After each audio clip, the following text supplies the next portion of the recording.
I joined that gym to stop feeling weak. I was jumped one night after work. 4 guys, no reason, left me bleeding in an alley. I told myself I'd never let that happen again.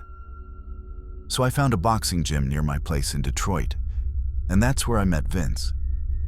Vince was one of those old school trainers. Bald head, cauliflower ears, always in sweats. He didn't talk much at first, just watched me from the corner while I shadowboxed like an idiot. But after a week or so, he walked over, adjusted my stance, said something like, "If you keep flaring your elbow like that, someone's gonna break it." That was the first time he spoke to me. He started helping me out every session, said I had potential, told me I was raw but teachable. I liked the attention.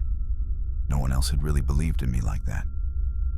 I started training harder, showed up early, stayed late, and Vince was always there. Always. At first, it felt good. He pushed me past what I thought were my limits. He'd hold pads until my arms were jelly, then make me spar a bigger guy right after. "You don't learn from being comfortable," he'd growl. I thought it was tough love. But then things started to get weird. One night, I left the gym late, after 10 p.m. I live about 15 minutes away. When I got home, Vince's car was parked across the street. Lights off, just sitting there. I waved. He didn't wave back. I texted him later, asked if he needed anything. He just replied, "Just making sure you got home safe." That became a pattern. He'd show up outside my apartment at random times. Sometimes he wouldn't even get out, just sat there, watching. Once, he left a protein shake on my doorstep. No note, just the shake. Then he started texting more, asking where I was, who I was with. Once I said I couldn't train because I had a date. He didn't reply. But that night, I swear I saw him drive past the restaurant window. Twice. I tried to laugh it off. Told myself he was just intense. That's how boxing guys are.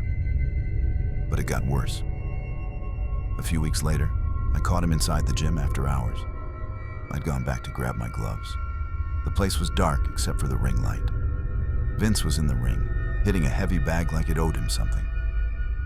When he saw me, he stopped mid-swing and just stared. No words.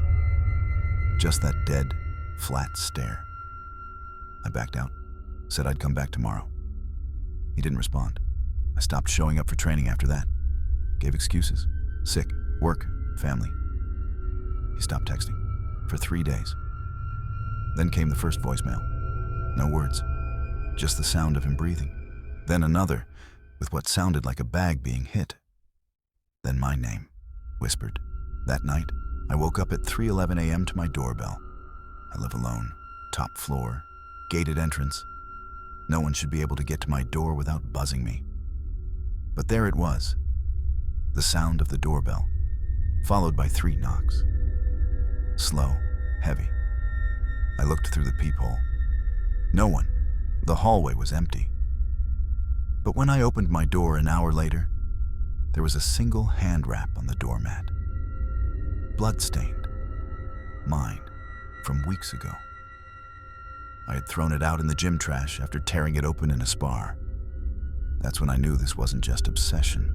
This was calculated. I went to the police. They said I had no proof. No messages with threats, no damage. They told me to block him. Change gyms. So I did. I stopped boxing. Changed my number. Stayed with a friend. It worked. For a while. But 2 months later, my friend left for the weekend, and I had to go back to my place. Just to grab clothes. In and out. 15 minutes, max. When I opened the apartment door, I immediately felt it. That off energy, like the air wasn't right. I checked every room, nothing disturbed, except the bathroom mirror. There was something written on the fogged-up glass, like someone had run a finger across it after a hot shower. It said, "Hands up, chin down." That's what Vince used to say before every sparring round. I ran. Didn't pack a thing, just ran. I haven't been back since. Don't know where he is now. I don't check. I don't want to know. But every once in a while, I'll hear a voicemail. No number, just static. And sometimes, breathing. Like he's still watching, still waiting for the bell to ring.